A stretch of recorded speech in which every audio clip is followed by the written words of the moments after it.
एक आप रीजनल सूरत हाल भी बड़ी डेवलप हो रही है। एक तो अंदर का तो हमें पता ही पता है, लेकिन अब क्या करें कि जिस रीजन में हम हैं, जिस खत्ते में हम हैं, वहाँ पे जो भी डेवलपमेंट होती है उसका असर पाकिस्तान पे आता है। अब क्योंकि आप बड़ा इसको क्लोजली फॉलो भी कर रहे हैं, you are the one who pointed this out, जो इंडिया के दरमियान जो हो रहा है उससे पूरा खिता डिस्टेबलाइज हो रहा है। तो क्या सवाल एक दफ़ा फिर कि जंग का खदशा मौजूद है इंडिया चाइना पाकिस्तान के ऊपर, क्या असरात आ सकते हैं? क्योंकि we are close to China, ऊपर से यूएस के इन्वॉल्वमेंट बैक कर रहा है इंडिया को, हो रहा क्या है इस रीजन में? चाइना ने अभी जो है एक इसकी इम्पोर्टेंस ये है और बड़ा अच्छा कर रहे हैं कि आपने इस इशू को रेज कर रहे हैं, क्योंकि पाकिस्तान में उस तरह की डिबेट नज़र नहीं आ रही जितना इम्पोर्टेंट है। हो क्या रहा है? हो ये रहा है कि दो तीन चीज़ें हो गई हैं कि इस वक्त पूरे खित्ते में एक किस्म का स्ट्रेटेजिक रीअलाइनमेंट हो रहा है। चाइना ने जो कि पार्टी है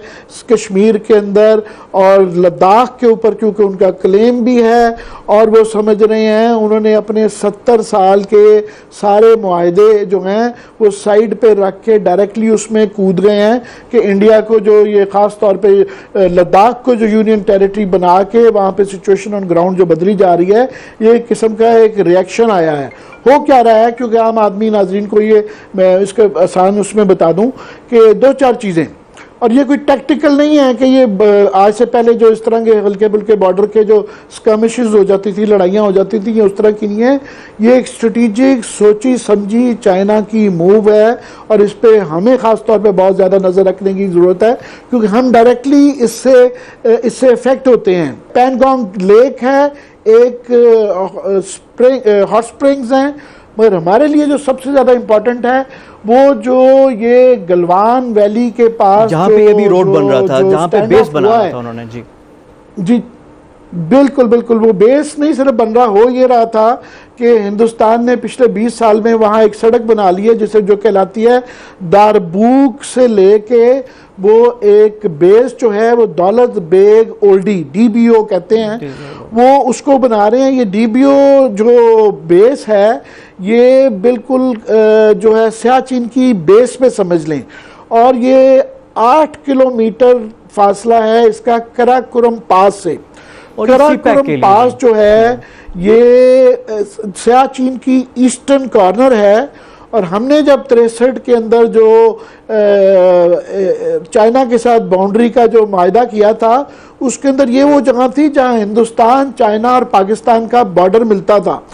तो ये बिल्कुल उसके करीब जो है हिंदुस्तान ने जो है सारी जो सिचुएशन जो है लद्दाख की बदलने की कोशिश की हुई है कि ख़ास तौर पे ये जो सड़क है,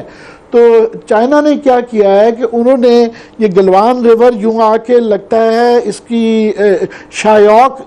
रिवर के साथ, तो शायोक रिवर के साथ ये 250 किलोमीटर की सड़क बनाई, और उसके बाद पिछले साल जो इनके डिफेंस मिनिस्टर राजनाथ सिंह साहब इसको इनॉग्रेट किया। तो ये उन्होंने वहाँ पे हाइट्स पे आके वो इनका जो सारा मंसूबा था जो कि हमें डायरेक्टली सियाचिन को भी इफेक्ट करता था। दूसरा खतरा ये था कि फ्यूचर में ये वाला इंफ्रास्ट्रक्चर जो है अगर कोई CPEC के लिए या पाकिस्तान के नॉर्दर्न एरियाज़ में इन्होंने कोई इनकर्जन की तो ये बिल्डअप जो है उसके अंदर इस्तेमाल हो सकता था। ना सिर्फ ये हमें इफेक्ट करता था ये, और हमें करने का मतलब CPEC भी, क्योंकि अब चाइना डायरेक्टली इन्वॉल्व है, चाइना को भी करता था और चाइना की जो बॉर्डर है उसको भी इफेक्ट करता था। तो वो उन्होंने कहा जनाब कि ये आप वायलेट कर रहे हैं, क्योंकि हिंदुस्तान लद्दाख के अंदर ख़ास तौर पे कुछ 300 किलोमीटर की सड़कें बना रहा है, फिर एक रेलवे लाइन का भी मंसूबा है, फिर ये एक सड़क बना दी है, फिर एक पैनगोंग लेक के पास एक सड़क बना रही है। तो ये जो बिल्डअप इंफ्रास्ट्रक्चर का किया जा रहा था, चाइना ने ये इस बात का फाइनली फैसला कर लिया है कि हिंदुस्तान जो है वो किसी सूरत में भी इनका जो लार्जर प्रोजेक्ट है, चाइना ने क्योंकि अपना सारा कुछ दाव BRI जो बेल्ट एंड रोड इनिशिएटिव है जिसका CPEC हमारा एक कॉरिडोर एक हिस्सा है, उस तरह के 5 और कॉरिडोर्स भी हैं। तो उन्होंने अपना सारा दाव लगा दिया है कि 1949 से लेके 2049 में उन्होंने 100 साल में उसको वो चाहते हैं कि अपनी 100 साल एनिवर्सरी के ऊपर उसको वो एक एजेंडा है, उन्होंने उसको फॉलो करना है, और वो इस नतीजे पे पहुंचे हैं कि हिंदुस्तान उसकी मुखालफत कर रहा है। हिंदुस्तान ना सिर्फ कि ये बिल्डअप कर रहा है, बैकिंग भी है, हिंदुस्तान ने CPEC को बहुत ज़्यादा अपोज किया,